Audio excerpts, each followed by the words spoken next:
All right, what today's get-together is about is the next step in the course assessment process. All of you are familiar with, we've been having to differentiate between course level outcomes and objectives. Okay, that's the first step in the process. And now all of you are very excited to move on to the second step of the process, which is identifying assessment tools that can be used meaningfully and helpfully at the various course levels, but also are commonsensical in all of this. And so that's where we're going to talk. And here again, as you can see with what we're trying to do here, we're trying to make this as interactive and provide as much guidance and support as we can at this stage. So you need to ask questions and think about how this is going to work and all of this with your areas. Okie doke? All right, so basically we're going to go through the packet that you've got, and I think that is a nice way to formulate this dialogue that we're going to have right now. So on the first page, and please stop me, ask me questions, clarify if something doesn't sound quite right or something like that, then that's the point of all of this, okay? So at the very top of the first page, you can see that we give you some broad overviews of what assessment is. The two salient points in that opening section is the difference between quantitative and qualitative data. With course level assessment, we're really going for quantitative data. That is a direct assessment. It gives you something to hang on to. And not just somebody's opinion that the students are learning, but we actually have some solid information that students are actually learning what we say they are learning, that being your SLO. Now, we do have qualitative data, and that is always very helpful and insightful and can be help with your dialogue as you discuss all of this. But in and of itself, that is not enough for course and instructional assessment. Okay, so you got to keep both of those in mind. Now, the next section is the overview of this whole process. And you can go ahead and read through this, but a couple of main points that I want to drive home is that you really shouldn't be trying to bite off more than you can chew at one time. And so when you're talking about course level assessment of your SLOs, you're not trying to assess every SLO all the time, every time, and this. Does that make sense? You need to start with one, maybe two. Give that a try for a semester, for a year, and get the feedback and all that. Then start to move on. And this is all the faculty's professional decision-making process in all of this. How you're going to do this, how you're going to approach this, and all that. We are going to rely on your professional judgment in all of this. But there are certain parameters. And we're going to, I believe the college is going to link this to the course review process. So every 6 years you have to look at your course outlines. So on that 6-year loop, you're going to have to make sure that you have a complete assessment plan and that you've looked at all of the outcomes and what does this say to you, and you put a plan in place to sort of adjust, what are you doing well, what are you, what needs to be tweaked a little bit and all of that. Now, more immediate though is that you're also going to need to know about program reviews, and our courses link to our programs. And so we are probably going to need to gear up immediately to do some work on some classes this fall, okay? So you need to start to be thinking how you can assess across all your sections in a course or two this fall and see how that goes. And then we can move and develop on that, because I just heard at the last curriculum committee meeting that program reviews are going to be, everybody's going to have to do program review this fall and next year. And they're going to be on more like a 3-year loop, is my understanding, what program review is going to be on. But we need to gear up and get everything in place and get everything working. It would be staggered, like a third of the college? Probably. I have no information about that, but that would seem prudent. but I have no information about how all of that's going to play out at this time. Okay, but just so you know, we're doing cycles, and so the more we can make this assessment just as standard operating procedure as part of what we do in our departments and our classes and our programs and our disciplines, the more this just becomes how we work and do all of this. And that seems to be the most unobtrusive way to incorporate this into our culture, our educational culture here. So that's what we were talking about the overview of the process, is that you have your SLOs, you need to identify an assessment tool, establish some criteria, and then you're going to have to look at what the results say and then put a plan into place on how you might need to adjust or modify or stuff. But there needs to be some discussion and dialogue going on. So that's a quick overview of the process. Now, on page 2, there were some questions at other colleges that came up with their faculty, so they seem to be common questions, so I wanted to address them right up front. And one is the concept of unique versus same assessment. How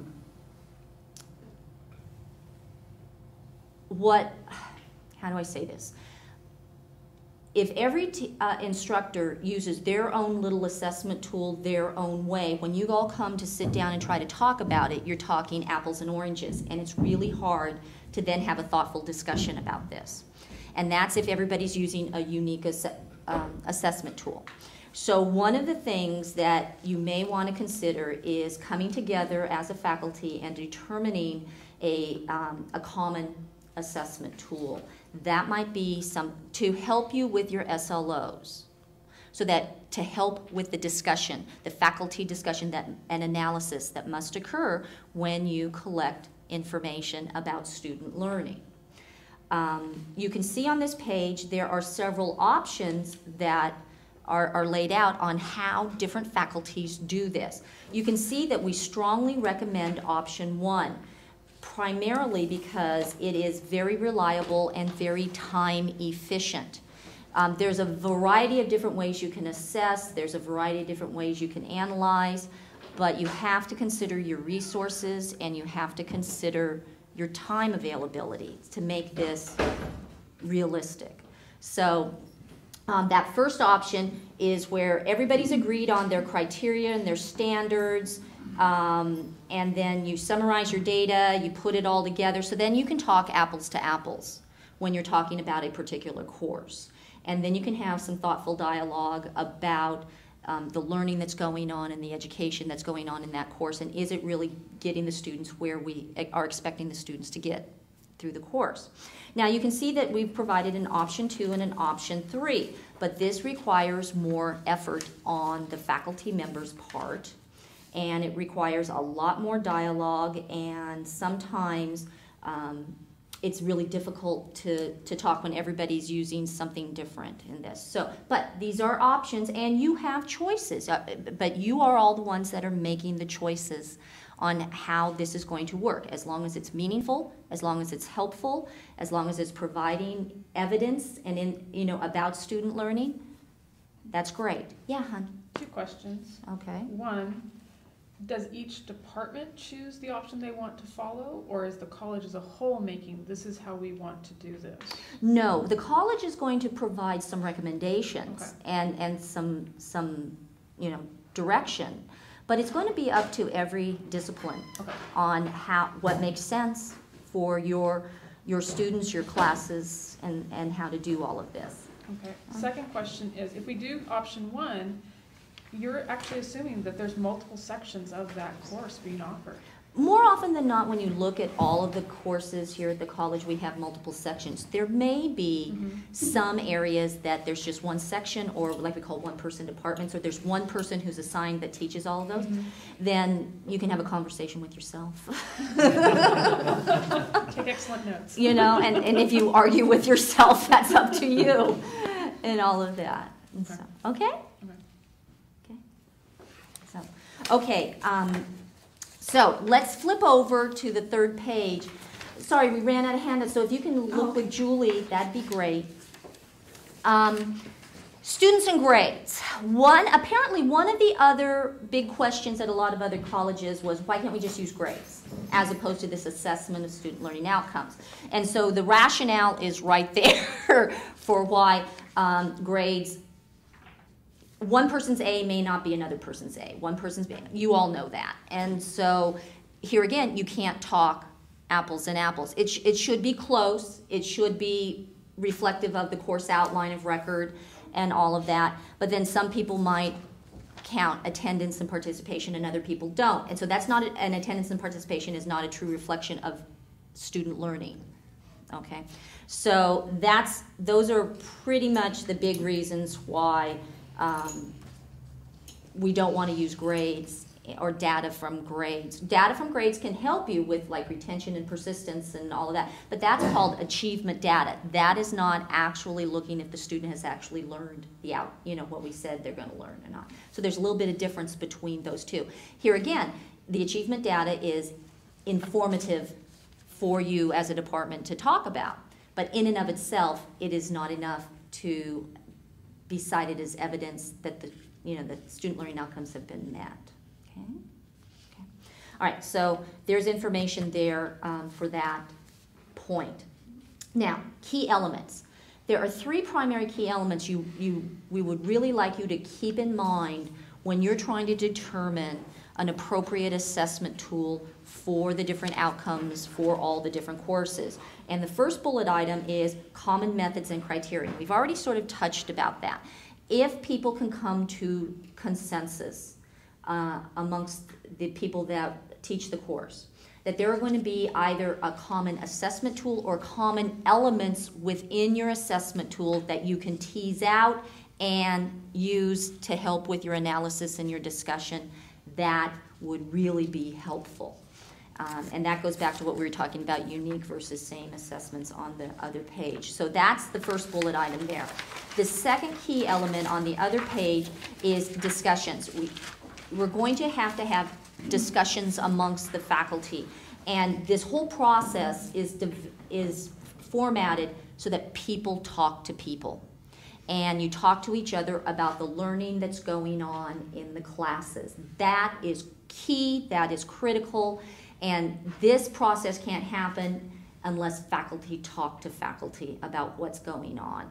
And so that is a key element in all of this. And the whole point of this whole assessment process is to help people talk about learning, about education, about instruction, about curriculum, and all of that, because that's what we're here for.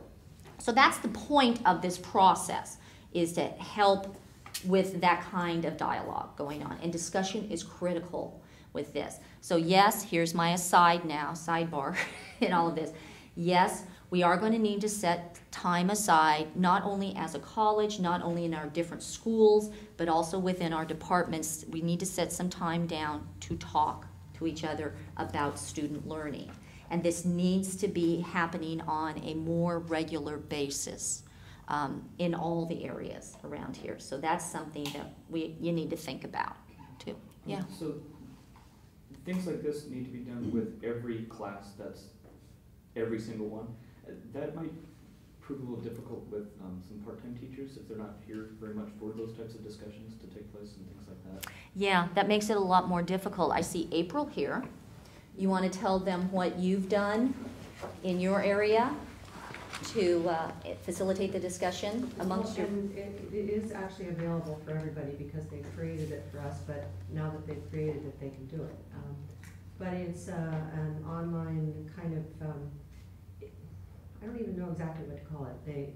Faculty... It's like a share forum? Yeah, it's like a share forum where we have multiple ways that we can communicate with each other, you know, through blogs and posting pages and a calendar and all kinds of very cool things, but you give the people their own login so that just the people in your department can have it. So even the part-timers have the same access to the information as the full-timers. Do you get a lot of feedback from the part-time instructors? We just got started with it, and but you know, we're very excited about it because it has been, you know, it has a lot of potential for communication, and we did, in terms of trying to do the SLOs, because it turns out we have, I don't know, 65 classes that we have to do SLOs for. Not very much. But, you know, it was, we're able to put the list in there and see who exactly is working on it and where they are, and it's cool. So for instance, we could put up an assessment, you know, Julie and I are gonna work on assessment, we can put it up there and then also have like a blog kind of attached to it or a discussion forum. So we could start it out with, here it is, and this is our thought behind it, and this is what we're gonna do this semester. Who else wants to get behind it? And anybody who did, then they could continue to discuss that, and we can discuss that all semester at that forum as well as, you know, live in person or whatever. But That's the theory. Yes. I have to tell you though, the tricky part so far is actually getting the part-timers, all of the part-timers on the training they need to be able to get in there. You know, that's been a little bit tricky, but I'm working on it. You know. So besides, you know, using the technology to help with the dialogue, you know, here again, your point is well taken, is that's one way we can do this. Another way is, you know, having regularly scheduled department meetings, and if the part-timers can't come to that, you know, we might have to have flex days on this stuff, you know, so that to give people time to sit in dialogue. So here again, we need to be creative, but we do need to, and absolutely the part-timers are very important in all this. So yeah, it is something to be considered. Yeah. For those courses in which you are the only instructor, I have 2 of those, and I teach both day and night sections.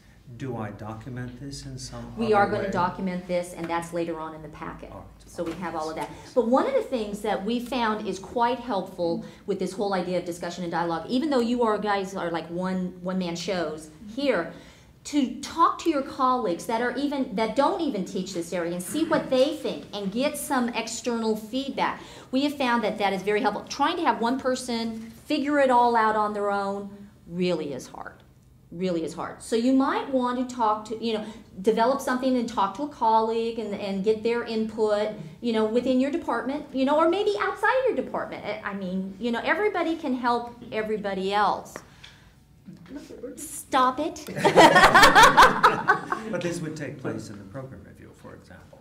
All of this is eventually going to get into your program reviews, because all of the courses and the learning that goes on in the courses and the improvement and all of that is going to eventually be housed in your program review. Okay? And that is if and when we get that squared away and we get the technology that we're hoping to get to help you all with that and all of that. Right now, the documentation process, which is later on in the packet, we're now going to do, we got that electronically and in paper copy right now. Here again, that's to help you think through the process to get it up and running. All of that. Okay? Okay, so discussion is the second element, and the last element is the concept of embedded assessments.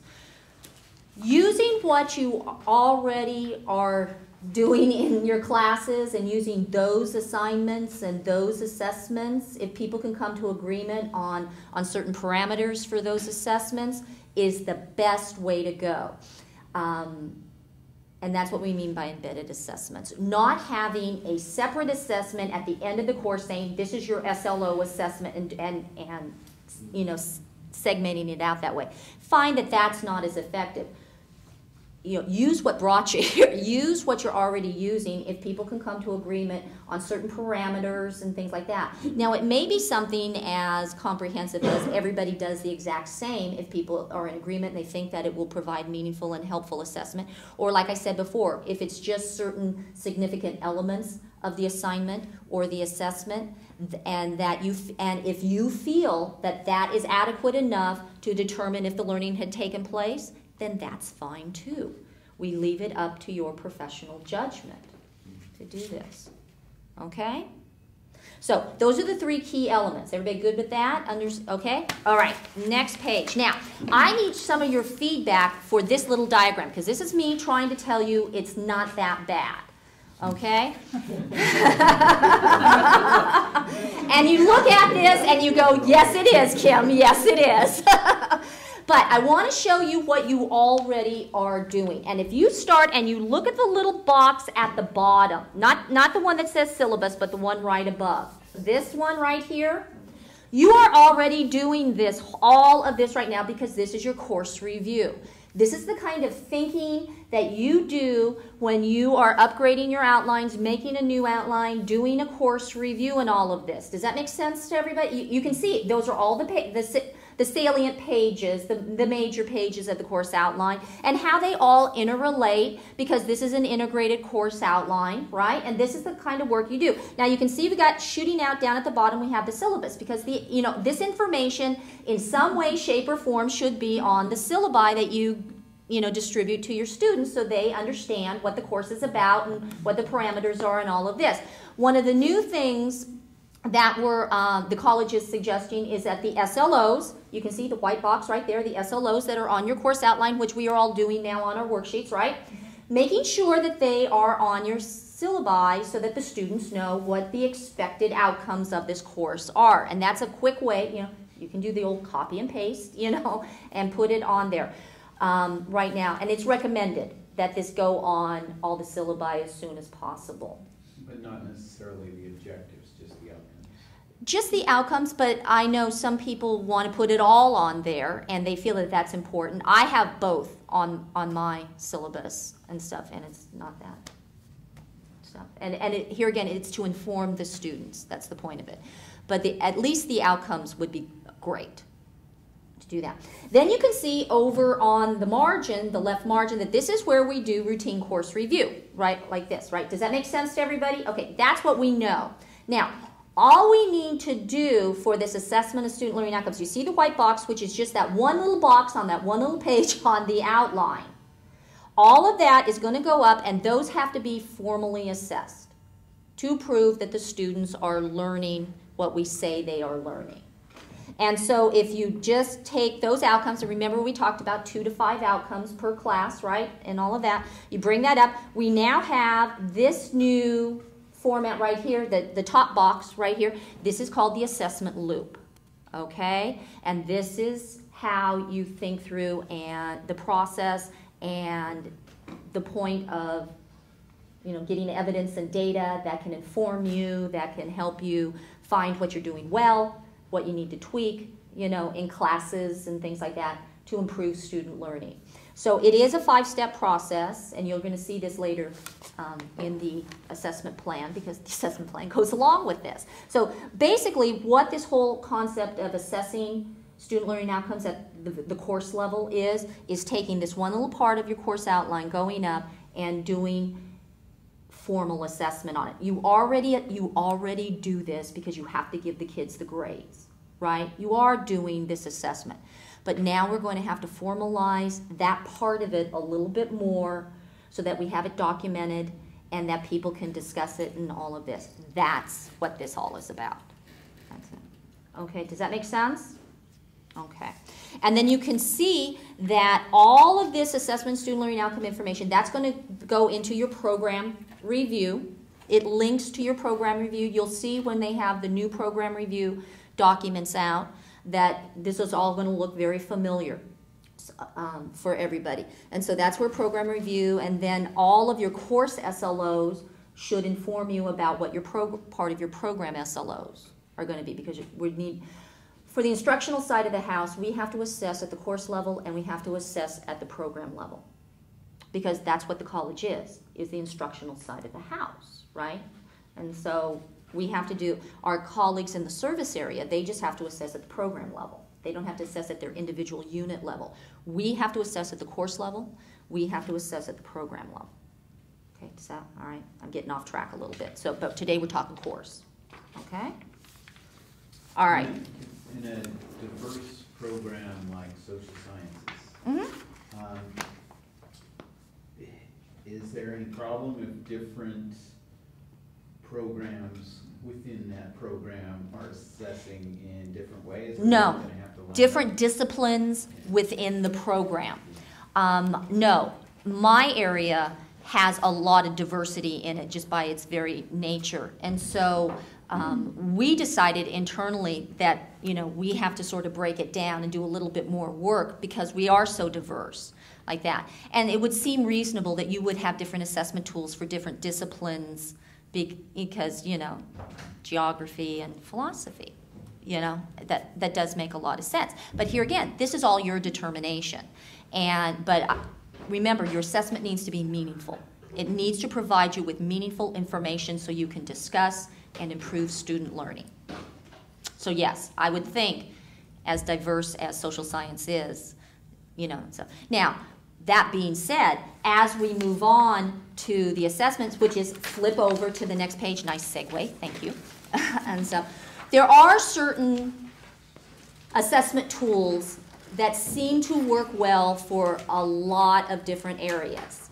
And so the next part of this handout is choosing the right course level assessment tool for you. And we have now made some recommendations, and that's what this packet is. You are not bound by this, but there's a lot of thought has gone into this, and so for your consideration, we would like to recommend 3 primary assessment tools that really are very flexible and lend themselves to a variety of disciplines. The first one you can see right there is we're talking about capstone projects or final exams. Having some type of capstone that would capture 1, 2, 3, maybe even all of the outcomes, you know, perhaps. It just depends on what it is. And if you see, we start out right here giving you a basic definition of what a capstone project or final exam is. And it could be something that is locally developed, or it could be a commercial, like a licensing exam or something along that line that is given to the student at that point. So for all of the student learning outcomes in one course, we could have one project that covers it all?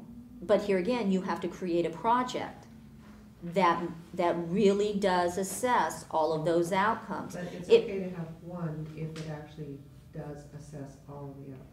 If it really meaningfully does that, but that's going to be one homping project. Okay? It might be prudent as we gear up with all of this to maybe not bite off such a thing. A project like that, now don't get it confused with program, okay? Don't get, because I know you and I have talked about program already in all of this, and don't, you know, so. Well, I can't really quite see we could do one thing for the whole program, but. Yeah. And so here again, you might not want one thing for the whole course and throw all your things in one bucket, because there is something called triangulation, which is you have to have sort of like multiple measures to make sure that you don't put all your eggs in one basket. That is one of the, you know, tenets of good assessment, is that you don't put all your eggs in one basket and do all this. Like, you can't have one question and whether they get it right or wrong, well, that determines whether they've got that student learning outcome. You know, you can't do something like that. There are, I call it common sense, but, you know, there are certain assessment tenets that need to be followed. But we're trying to keep those to a minimum and use, you know, common sense, you know, good common sense that you say, yes, honestly, this is going to give me the information and my colleagues the information so I can determine what's working, what's not, how can we improve it, what needs to be tweaked. Okay, so let's say in my department we come up with just the best final exam that covers everything ever. Once we administer that and get them back from the students, do we run our own analysis? Yes. Like we do that ourselves? Yes. Okay. Because the assessment is to help you all talk and have the students met the outcomes. And if so, how well? Are they missing anything? Do we need to emphasize something a little bit more? Did we spend too much time over here? Did they all miss this? What's this? You know, and those kind of dialogues. So the purpose of this is to not just demonstrate that we are that we're covering everything that we're saying that we're covering, and the students are actually learning what we say that they're supposed to be learning, but it's also to encourage dialogue in the department to improve. Okay, thank you. Absolutely. It says to put 3 to 5 objectives, right, that we're going to be testing. But I'm kind of confused. I mean, is that kind of just 3 to 5, I don't know, maybe in philosophy or in geography, in theories? Because we may have covered, you know, a dozen theories and, you know. Where are you looking at right now? The previous page when it says that one box, the first box, right there.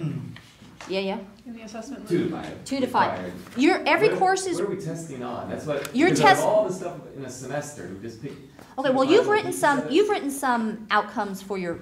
We have course. something. I don't think it's that great. I mean, it needs improvement, but. And that's the whole point of this process, is you start Right. with some outcomes right now, Mhm. and you're going to assess for those outcomes. And then you might find those outcomes really aren't reflective of what the learning you really need to, are expecting in this course. So then maybe that's your plan, is that you need to adjust your outcomes because they really aren't. Maybe that's perfectly okay. That's outcomes assessment. That's the process. You're finding out that maybe you wrote it this way and it really isn't reflective of this. This needs to be tweaked a little bit. And it could be just that. But right now, I know you have submitted 2 to 5 outcomes for some of your geography courses, right? Right. Okay, now you're going to have to figure out an assessment tool to assess those. And I'm assuming those outcomes, because I haven't read your outcomes yet, but I'm assuming that you did not list all the theories, but you talked about certain concepts that you expect them to learn by the end of the course, right? Now you got to assess them to see if they've actually learned those concepts. Because I think either Geography 2 or Geography 40, from the course outline used. Yeah. I mean, I think each objective is basically, a chapter from the book, and that's how whoever made it, if it was Ray or someone before Ray, just.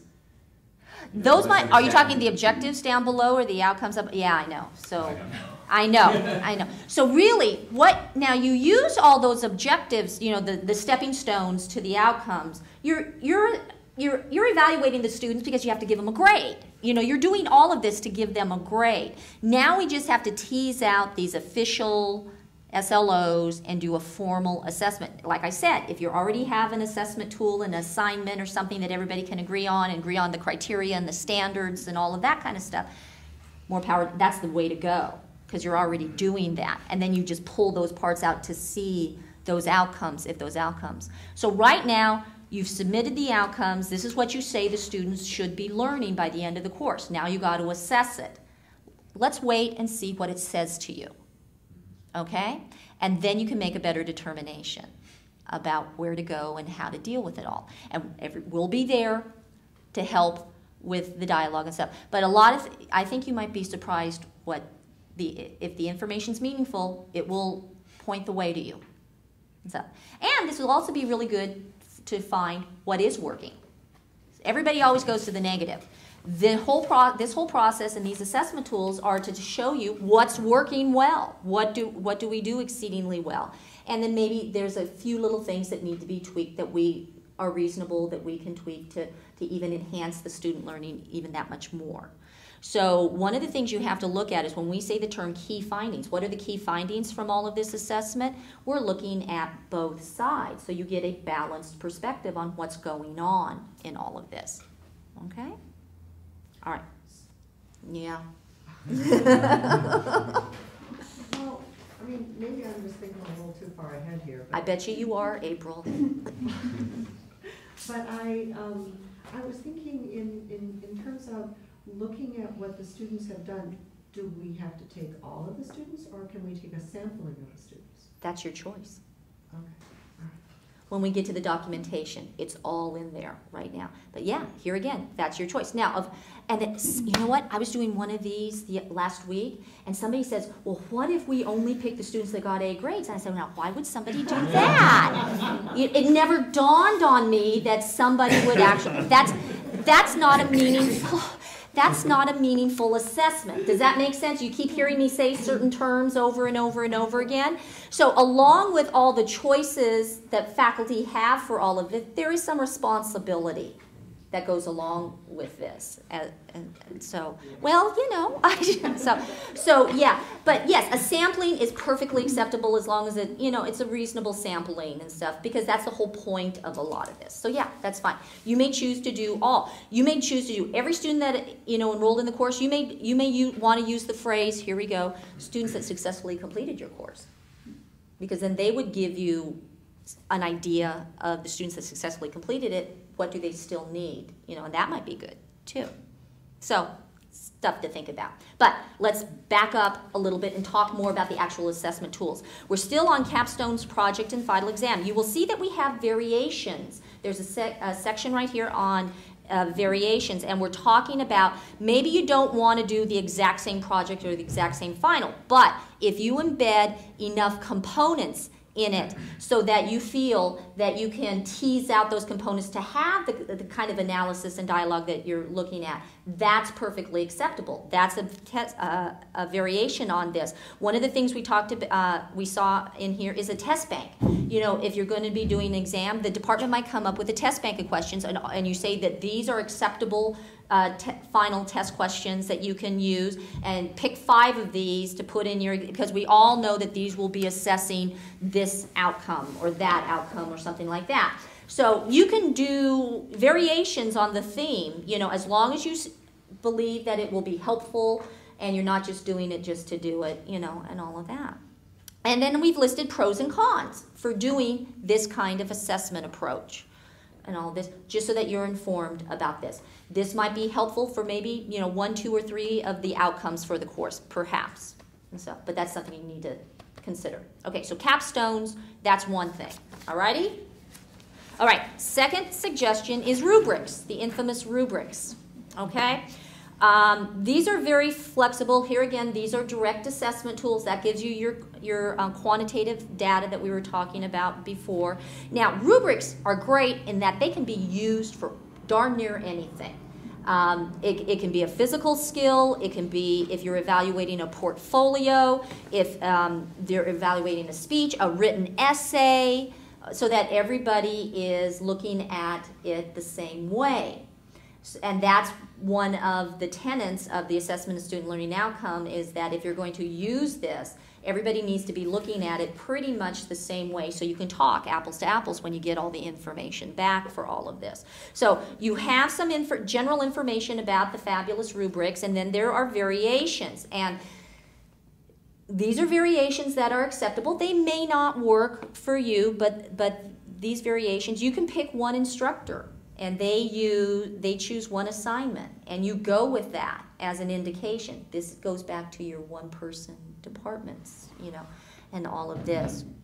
And then that instructor analyzes the information for a number or a percentage, you know, or something along those lines.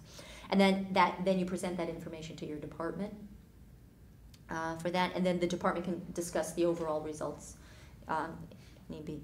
One of the things that I want to remind people about is videotapes are really great. You know, it's not just something tangible or in the moment. You can use a rubric to evaluate a performance on a videotape or something along those lines too. So we can use technology a little bit there. And here again, we got pros and cons for your consideration to make sure that if you do this, that this is something that will really help you out with all of this. I'm suspecting that, I'm finding as I'm going around talking to a lot of faculty has a lot of this information in their head on how you look at student work.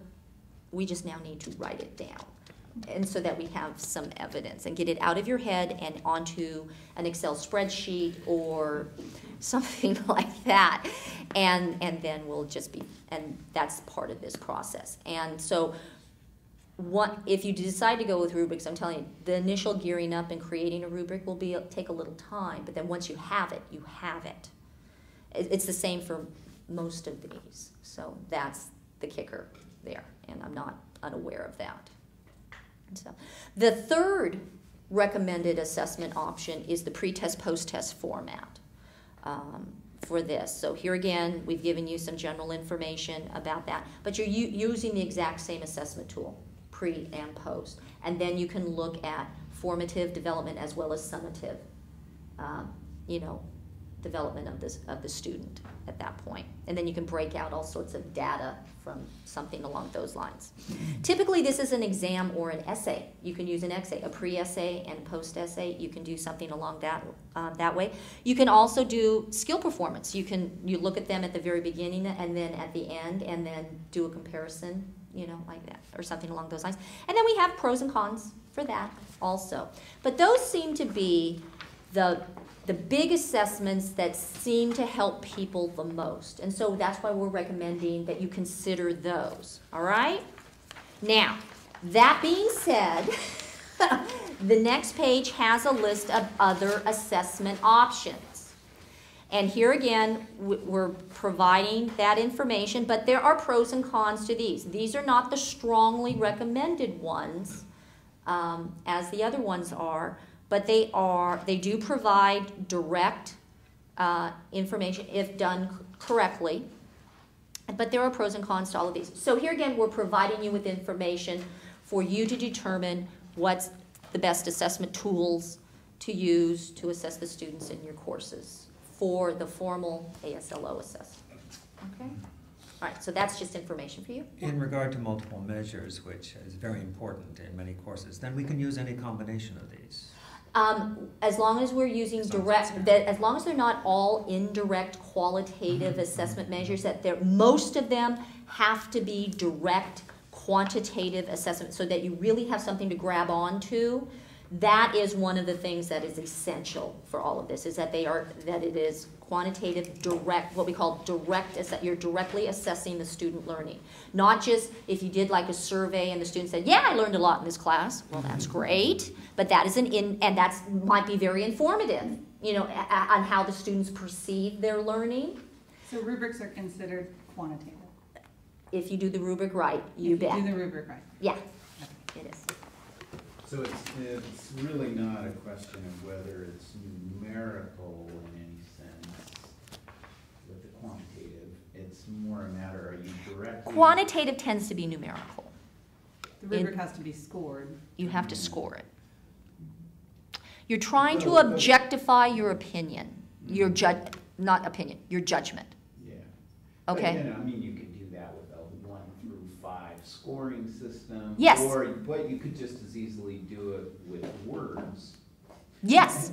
Excellent. So it's not so much the quantitative; it's that you're directly assessing their But you have learning something rather than tangible. what they think about their learning. Well, that 1 through 5 has to be qualified, right? It's like you Yes. can't just say excellent, you have to say exactly what excellent is, what poor is. And I've got a little bit more on that in here so that you can start to wrap your mind around all of this. Yeah, but you're right. You're right. Okay, so we're good with that page? All right, next. We gave you a little over a page on a little bit more detailed information about capstones. Just so that we can drill down a little bit more to see if this is really might be helpful for you. And so I found one little short paragraph on essays and exams, capstones, essays, and exams. Now, primarily, here again, the two options are you share the same final, the exact same final, or you share the same questions on a final. And you have to determine what the questions are and how many, so that we do this, making sure you're not doing one question for, and all of it. It's got to be common sense. It's got to, align with good assessment tenets and all of this. But it could be one or the other. Now, your essay assessment, you have to agree upon your scoring system. And I put down rubric, and all of that. So then it becomes a bit more objective and a direct measure so that everybody is saying the same thing along those lines. But that's usually how you do a capstone exam or essay in this one. Then you might want to do a capstone project. Okay, so I got a little bit more information on a project because that's not as common. So I thought I'd share this with you. There are different ways to do capstone projects. You can do individual projects. Here again, you would probably use a scoring rubric to go through how you analyze the end result, the summative project on all of that, and that's typically necessary so that you have consistency in, as you go from section to section. That's the whole point of a rubric, is to make sure you have consistency in how you're looking at things.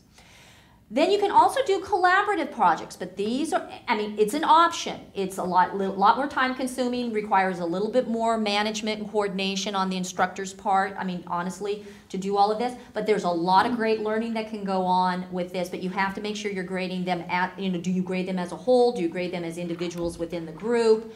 And all of that. And there's a lot of determination. But these are options for a capstone project for you to consider. So you can make some very creative assessment tools as long as you have the consistent evaluation criteria in all of this. All right. Just to give you a little something to think about. Okay? All right. Then The next page is a little information sheet on scoring rubrics. Okay, since you were all already asking about that, I just sort of want to take you through basically a real-for-real rubric is some type of chart or description that has categories of what you're going to look for, but then you have a continuum of the different levels of achievement along. You got to have both, okay? And what most people don't understand about rubrics is that you're going to need to fill in every box, define every box on this chart, right? Of what you're looking for and what level is it at and what's acceptable and what's unacceptable and all of this kind of stuff like that. So that is what an official rubric is. Now, a rubric can be done both for formative grades, as the student is developing their skills along the process, can do that.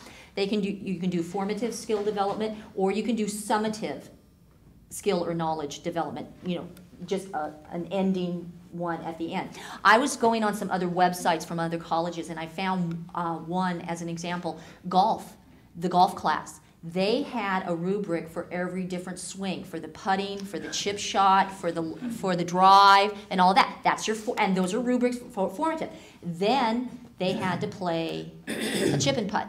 Does that okay? And then they were grading them on how they put all of these formative skills together on a court. Does that make sense? There's your summative. With all of this, so it can be formative. You can use rubrics as formative or as a summative. Putting it all together. So that's just an example of something along those lines. Okay, so second paragraph right here, we talk about you have to have clear definitions for each characteristic, of what you're looking for. When you're looking at a paper or a project or a speech or a skill or something, you have to really define your characteristics and what you are looking for. And then you need descriptions of the different levels of achievement. You have to have different levels of achievement. What's the difference between an A paper and a B paper, for example? What defines that difference, and a C, and things along those lines. And it must be articulated in writing. Right now, a lot of teachers have that all in their head. And so the rubric helps you get it down on paper, so then everybody knows what they're looking for, what they all agreed they should be looking for when they're assessing student work in this way. Here again, we're trying to make things transparent, consistent, and objective by using a rubric. There are two major types of rubrics. There's the infamous holistic, which is the goal, they put all the skills together at the very end. Or you can do primary trait analysis. That's the fanciest, researcher's term for breaking it down into component parts. So that holistic one confuses me a bit, because even though you said they put it all together at the end, there still obviously has to be multiple scores you added up to get that one score, right? What they did is that when you're actually performing the skill, there are certain things that need to be done besides just the individual chip, putt, things like, approach shot, things like that. And so those were listed as the other characteristics too, besides the actual physical skill. It's put in Gestalt. Putting it, it's all those other little nuances. And so they had to define the characteristics of what made you play a good hole and stuff. And so that's where your content expertise comes in. And you had to be able to define all of those as your character. Still multiple scores that adds up to one score that you're calling. With a holistic score, when we start to look at some of the samples I have in here, you will score these all out. Absolutely. And one of the things is you might put more point emphasis on certain things than other things too. You can do that too. They all don't have to mean the same and stuff. But when you're looking at the student's final knowledge or skill set, what characteristics are you looking for? And then they may not all have the same weight. There might be something that is much more important. Like on the content page of our outlines, how we emphasize certain content besides that? Same thing. Okay? And these are determinations you all make as your discipline professionals and all of this. Okay? Okay, so I went into, we went into primary trait analysis a little bit more. Here again, rubrics are going to be really great now. Now I'm going off topic at the program level. You know, that's something when you're trying to look across multiple courses, like a student's in your major or something like that, and you need to assess their department portfolio or something like that. A rubric is perfect for something along those lines. Major aspects of what the faculty consider when you're assessing the project. And like, for example, April, I put some examples here, you know, organization, grammar, logical reasoning. If you're you know, those are things that you may not have teased out, you know, and stuff, but here again, you add those in later on for more. Does that make sense? Okay, great. We talked about the scoring at the top of the second page right here for this section. We talked about some of the scoring. Here again, what is worth evaluating in the student's work? That's what you have to ask yourself, and then that's what you need to focus on. And that it's indicative of the learning outcomes, what you're doing. So we put down the rubrics have many strengths, so you can all read that all on your own. Now, developing a rubric. Okay, this seems to be the standard way that a rubric can be created. So I bulleted those out. First of all, what do you need to assess? You got to determine what do you need to assess. Then how are you going to assess that? Is it going to be a paper, a project, you know, a portfolio, an actual speech that they're doing in class, or figure that out. Once you figure that out, then you figure out the characteristics. What are you going to be looking for, and what is most appropriate for evidence, you know, or things like that. Then you need to figure out what is the absolute best work. So you find the high, okay? Then you find what is the worst acceptable, that you would still pass them, but so there's your bare minimum of passing. Does that make sense? That's still for each one of the characteristics. Always going to be passing. No, I'm not done yet. Okay, that's up. So you find that, and for each characteristic, you define what is best work, what is the lowest acceptable work. Okay, and then you define what is unacceptable for each one of the characteristics. Okay, then you fill in any intermediate levels that you have for each one of the characteristics. That's how you build a rubric. Now, you can see in that last bullet item towards the bottom of page 2, developing your intermediate levels. It could be a 1 to 5 scale, and you can use points, you can use descriptors, you can use you can use letter grades, whatever makes sense to you and what you agree upon to do this. And so I've given some examples like unacceptable, marginal, competent, very competent, outstanding. Yeah, I mean, it's just up to you. Or you can even go down to a 1 to 3 level, which is novice competency, itself.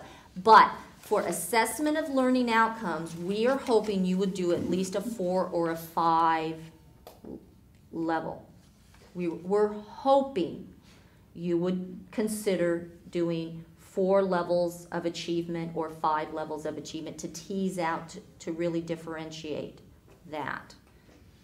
That tends to be the better assessment tool to provide you with the kind of evidence you need to make thoughtful assessments. So down below, though, you say have 1 to 5 or 1 to 3, and yet up above, at the top of the page, you have categories with 0, 2, and 3, 0, 5, and 10. You can change the point total around any way you want. So don't conflict the levels of, don't confuse the how many levels of achievement you're going to use in your grading rubric versus the point totals that you are. Well, I know, but it says on here a scale that runs from 1 to 5, and I get the impression from up in the top that we should be starting at 0. Are we starting at 0 or are we starting at 1? The top of what? This page. What page? Oh. I don't think it matters. I mean, it depends. Okay. Isn't that very much up to the individual? Okay, Well, at the top of the page here, April, I'm talking about the amount of points that you weight a certain category. Oh, okay. So that's what that's referencing. Okay. And then this is the actual different categories. How many? Does that make sense? Okay. If somebody can explain it better, please do. Okay? Seriously, I don't Well, I have. think it sounded like you said you have some examples of rubrics. Mhm. And I'm guessing over time we'll end up with sort of a database. I mean, like for our department, we can easily put it on our website, but there's probably somewhere that we can do that. And I mean, I've been working with making rubrics like this for almost every one of my assignments for every one of my classes for a couple years now. And I haven't gotten to the place where I have them all. And I definitely am finding that some aspects of them work and some aspects of them don't. You know, that it's really hard for me to quantify or qualify certain things, and I'm constantly working with that. But what I can say that is really hopeful is that you quickly realize the things that work really well, and then it's really easy to just transfer those pieces to each rubric for whatever you do. And then it seems to become easier each time. I mean, it took me, 3 days to make my first rubric, and now I can create one, that's reasonably useful in, a few minutes, because most of the components of them are from other assignments. Mhm. It's not impossible. It sounds really huge, but it's not as huge As it sounds. as it sounds. Are there any concerns over the flexibility of the point value for the Likert scale of 4 points, 5 points? Because if you have an even number scale, you find that it's actually harder to determine where that breaking point is. If you have an odd number scale, That's true. the students will fall into the center. It's a bell curve. It's right, and some people like to have that midpoint, Okay. and some people don't. But the fact that we're We're not doing anything that's statistically okay. big here. Okay? We're trying to get information to help you discuss and dialogue. So let's not use the word. We're trying to use good assessment tenets, Okay. but let's not go to their area. Okay? Does that, Yeah. as long as it's meaningful The and fact that helpful? we're doing it is what the first step, I think, is. I think that's excellent, that, we're doing it. That's fine. And if you want to go more, knock yourself out. Yeah. That's all. Here again, you have choices. Mhm. You have choices about how intense you want this to be. As long as it's meaningful, it's helpful. You getting the idea of this? Okay, great. Yeah. And it's still a little unclear about how consistent it needs to be within a course. Suppose we've got more, we're assessing the same outcome in 2 different sections. Yeah. But one is assigning say a formal 5-page essay, and another is having a very short essay and an in-class exam. I imagine the rubrics are gonna be different. There will be common elements to both rubrics, but, certainly higher standards set up for the formal essay and so forth. Is that acceptable? What do y'all think? It is, I Sounds think, interesting. because it depends on the course level that you're talking about. But he's saying the same course though, right? Yeah, he's saying the same course, different sections, different teachers, I thought that was the point, was to try and get some consistency between the A courses. single I think test. you have to have a single common assignment. assignments. That's how I took it. Everybody does it, this is what it sounds like. Can't do that. So we have to standardize our teaching. No. No, just like one assignment. It's less than that.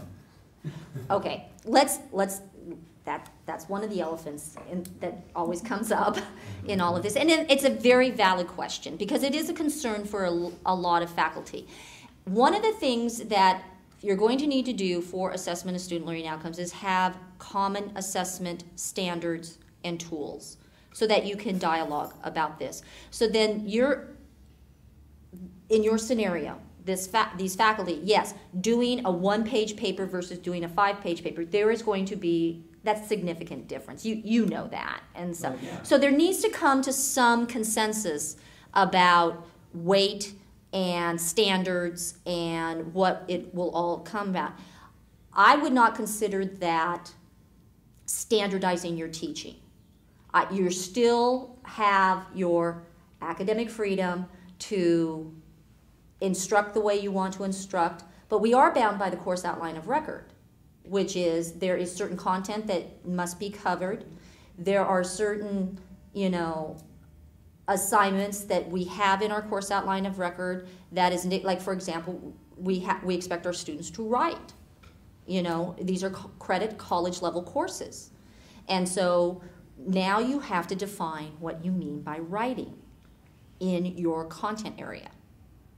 And But this is... everybody has to do it the same way. No, you don't have to do it the same way. Let me give you an example. I had this exact same conversation with colleagues in another department. And they said the exact same thing. Well, I give this finalist, it's a project. I give this final project here, but I do a totally different project. And I said, okay, fine. Now, teacher number A, I said, what do you look at when you look to grade that final project? And she started rattling off, all these things that she looks at. Teacher B, what do you look at?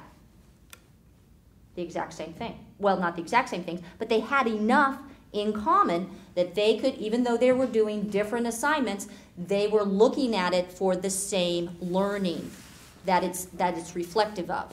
Well, that was my point, that I think you could, on an in-class exam, be looking for more or less the same sorts of things that you're looking for in the 5-page formal paper. And that's what you all have to come to consensus about So there's... as professionals. So it's not unacceptable that... As long as you have a rubric that defines the characteristics, that defines your achievement levels, and everything is there, and you all are in agreement that this is meaningful, and that it is actually assessing what you say it is assessing.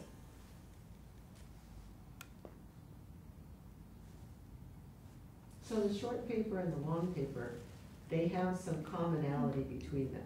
Sure. And it's the commonality that would be looked at by the whole department, as opposed to the instructor who's grading the individual paper, who's gonna have a different rubric for that. Yeah, I mean, it might be very similar rubrics. The standards for a take-home paper are gonna be higher, but you're looking for the same sorts of things. So you're just looking for what are the commonalities between them that are directly reflect the student learning outcomes that you expect of the students by the end. And that's the only thing you'd be looking for in the assessment for the student learning outcomes. The teachers, when they grade the paper,